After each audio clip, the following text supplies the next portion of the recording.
The camera opens on a hospital ICU at 3 a.m. A heart monitor blinks its steady green pulse. A self-driving car glides through a narrow mountain pass, sensors humming. A SpaceX Raptor engine roars to life in McGregor, Texas, flames carving into the night. A quiet voice breaks through it all. Every one of these systems runs on C, and almost no one knows why. If you've ever coded, you've heard its name. Maybe you learned it in school. Maybe you dodged it completely. Maybe you think it belongs in a museum. But beneath what most people assume lies a stranger, deeper story. One built on obsession, rebellion, academic politics, corporate pressure, and a single engineer who never wanted power. This isn't abstract. In 2018, Boeing's 737 MAX disaster traces back to MCAS logic shaped by C-derived aviation standards. In 2022, a faulty C-based driver halts critical hospital equipment for hours. Every hour, global finance moves billions through systems first hammered together in C decades ago. Because C isn't just a programming language. It's the invisible skeleton of the modern world. The hidden architecture beneath power grids, rockets, smartphones, and the internet itself. From 1960s corporate battles to midnight breakthroughs. From forgotten pioneers to modern failures caused by old decisions. Its legacy stretches across half a century of ambition, risk, and unintended consequences. So here is the bold truth. The untold story of C is how a handful of misfits at Bell Labs accidentally forged the most influential technological force in human history, and how their invention still controls our lives. This is the story of C. Chapter 1. Before C existed. Have you ever wondered how the world's most influential programming language began with two researchers working in a basement no one cared about? Rewind to 1966. Murray Hill, New Jersey. Deep inside Bell Labs, a narrow basement office overflows with printouts, soldering tools, and half-finished experiments. Dennis Ritchie sits hunched over a stack of compiler listings, quiet, methodical, almost invisible in the chaos. Ken Thompson paces behind him, restless, impatient, a tinkerer who solves problems by building things no one asked for. Both men carry the same wound. Months earlier, AT&T executives slammed the door on Multics, the massive operating system moonshot meant to revolutionize computing. $5 million gone, roughly $46 million today, and the company wants nothing more to do with grand ideas. The project collapses. Morale collapses with it, and Thompson and Ritchie inherit little more than scraps. Thompson refuses to sit still. He scavenges a forgotten PDP-7, an underpowered machine with just 8 K-words of memory, and begins crafting a tiny operating system from nothing. When his wife leaves town for 2 weeks, he turns the empty evenings into a marathon. By the time she returns, the first version of Unix already runs. But power creates pressure. They must prove AT&T wrong.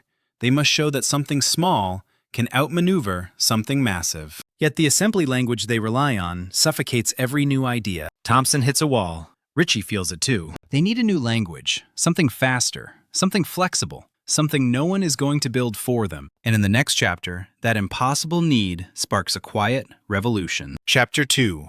The Strange Birth of C. For 3 years, the most important programming language in the world didn't even have a name. It barely existed at all. Thompson and Ritchie need something faster, something flexible, something that can escape the suffocating limits of assembly. But their first attempt arrives from a surprising place. Martin Richards, a brilliant and perpetually underappreciated Cambridge researcher, creates BCPLA, compact, elegant language designed for compilers. Thompson admires its simplicity. He admires Richards' restless curiosity, and he decides to build a stripped-down variant of his own. He calls it B. For a moment, it works. B lets them write early Unix tools. It gives them speed compared to assembly. But the PDP-11 throws a punch they don't expect. Its architecture demands typed data for true performance. B can't deliver that. Programs crawl, ambitions shrink. Unix threatens to stall. Ritchie refuses to accept that ceiling. Quietly, almost experimentally, he begins adding types to B-ints, chars, new operators. Tiny modifications that seem almost trivial, but each adjustment unlocks new possibilities. In early 1972, he compiles a benchmark. The result shocks him. Code written in his modified language runs more than 3 times faster than B on the PDP-11. 3 times. Suddenly, the operating system that seemed impossible becomes inevitable. He hasn't named it yet. He hasn't announced it. He hasn't even told most of Bell Labs what he's done. But C is here, growing in the shadows. And as its power rises, AT&T's indifference becomes something far more dangerous. A barrier, a gate, a force they never expected to fight. Chapter 3. When innovation meets bureaucracy. Remember that rising power growing quietly inside Bell Labs? The language no one had named. The language no one had authorized. That quiet ascent is about to collide with something far louder. Corporate control. In a polished AT&T boardroom in 1973, lawyers spread thick binders across a long walnut table. Their message is blunt. Because of the 1956 consent decree, an antitrust truce with the U.S. government, AT&T cannot sell software. Unix and C must remain internal. No commercialization. No distribution. No exceptions. To the lawyers, it's compliance. To the researchers in Murray Hill, it's a cage. Douglas McElroy, head of the Bell Labs Computer Science Research Center, walks into this conflict with calm intensity. McElroy is a mathematician, a poet of software design, and one of the few people who understands just how revolutionary Unix and C could become. He argues that keeping them locked away smothers innovation, but he's trapped between vision and corporate caution. Then comes the moment that changes everything. McElroy identifies a loophole. Unix can be licensed to universities as educational material. $20 per site, about $120 today. Nearly free. AT&T's lawyers hesitate. Some push back, but the loophole holds. And with that tiny decision, professors from Berkeley to Purdue begin teaching C and Unix because they're elegant, portable, and affordable. AT&T doesn't realize it, but it has just seeded a global revolution. And revolutions never stay contained. Competition is coming. Rival languages. Rival philosophies. A fight for portability that will reshape computing itself. Chapter 4. C versus the world. The meeting explodes before anyone sits down. Voices rise, hands slam on desks, and two competing visions of the future collide in a fluorescent-lit lecture hall at UC Berkeley. The battle isn't about money or power. It's about one question. What language should define the next generation of programmers? Niklaus Wirth enters this fight as the champion of order. He built Pascal structured, elegant, safe. A language designed to discipline young minds. He looks at C and sees danger. Too loose, too permissive, too easy to misuse. To him, C represents chaos in curly braces. But C has a secret weapon. Brian Kernighan. Charismatic, sharp, relentlessly clear, Kernighan becomes the language's evangelist. He names it C. He writes tutorials. He visits universities, and in 1978, he and Dennis Ritchie publish The C Programming Language for $6.50 a slim, direct book that reads like a map to a new world. It spreads everywhere. Professors adopt it, students memorize it, hardware companies scramble to support it. Suddenly, portability becomes the war's defining weapon. Unlike Pascal, C travels. Recompile it, and it runs on a new machine with barely any changes. In an era of fragmented hardware PDP-11s, VAX systems, emerging microcomputers, this freedom hits like a lightning strike. Software begins to move. Companies follow. Momentum accelerates. But rapid growth has a cost. As C spreads, it mutates. Unix C diverges from K and RC. Compiler vendors create their own dialects. Embedded developers twist the language into strange shapes. Portability wins the war, but at the price of coherence. And that chaos is about to ignite a new, far more brutal battle. The fight to control what C even is. Chapter 5. The Standardization Battle. $40 million. That's the estimated annual cost U.S. companies lose in the early 1980s just trying to make different dialects of C agree with each other. 40 million. Burned not on innovation, but on fixing mismatches no one can explain. By 1982, the chaos hits a breaking point. In a conference room at the American National Standards Institute, engineers, compiler writers, corporate representatives, and Bell Labs veterans gather to answer a deceptively simple question. What is C? The room feels tense, almost electric. Everyone uses C. No one uses the same C. Bill Plager, a sharp engineer and influential writer, sits near the front. He believes that without a standard, C will tear itself apart. Across from him, Dave Prosser Blunt, loud, uncompromising, argues that compiler-specific extensions are poisoning the language. Every company thinks its C is the real C. Every vendor defends its quirks like holy scripture. The conflict becomes expensive, fast. At one point, a Fortune 100 company threatens to sue a compiler vendor because their code, millions of dollars worth, fails after a minor update. That threat forces ANSI to accelerate the process. Meetings stretch late into the night. Arguments erupt over function prototypes, signedness rules, header structures, library behavior. But out of the noise, a structure emerges. In 1989, ANSI C-C89- arrives. Prototypes, a unified standard library, defined behavior where chaos once lived. Companies finally stop bleeding money. Developers breathe again. And with a stable core, C locks itself into the foundations of global computing for decades. Yet stability creates its own shadow, because while C becomes the world's default systems language, its oldest flaw begins to surface, quietly, dangerously, everywhere. And soon, the cost of that flaw will be measured not in dollars, but in lives. Chapter 6. When C breaks. Katie Mazuris leans over a polished conference table in 2021, her voice steady but urgent. She has spent years exposing the cracks in modern software security. But today, she delivers a sentence that chills the room.